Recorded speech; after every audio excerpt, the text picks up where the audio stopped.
Olá, boa tarde. O STF acabou com a polêmica envolvendo o chamado foro privilegiado. Não toda a polêmica, porque o fim do foro privilegiado ficou apenas para os políticos. Os demais membros do Judiciário, o Ministério Público, o próprio Comando de Exército continuou, digamos assim, sob o manto do foro privilegiado. Eu, particularmente, nada tinha contra os processos tramitarem no STF. Eu acho que a questão envolvendo o foro privilegiado, ela é uma questão um pouco maior, é uma questão de duração dos processos. E a população, de alguma forma, compreendia que esse chamado foro privilegiado, esses processos sendo, entre aspas, processados no Supremo Tribunal Federal, os parlamentares teriam uma vantagem maior em relação ao tempo.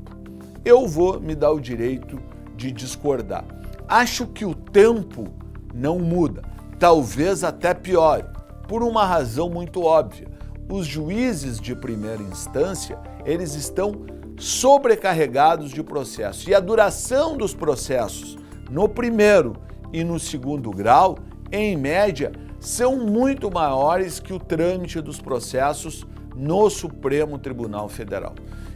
O grande problema é que muitas vezes nós fizemos uma confusão em relação ao juízo da Lava Jato, que acontece em Curitiba, São Paulo e Rio de Janeiro, quando lá nesses locais os processos andam numa velocidade muito maior.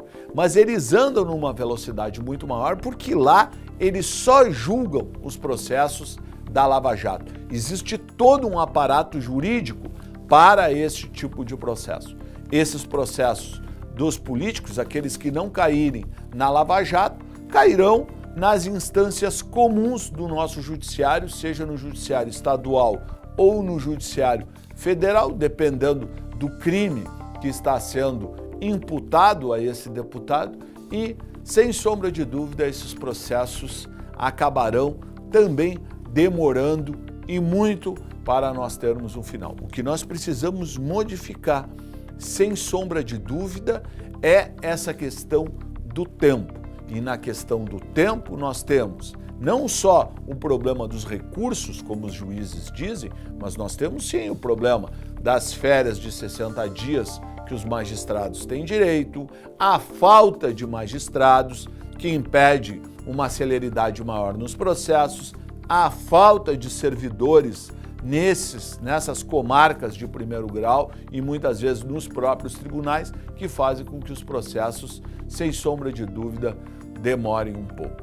Mas, volto a insistir, me parece que a sociedade vai perceber ao longo do tempo que essa descida dos processos de Brasília não vai trazer nenhuma celeridade, porque é o sistema jurídico que, sem sombra de dúvida, hoje é extremamente lento no país. Falei e assino embaixo.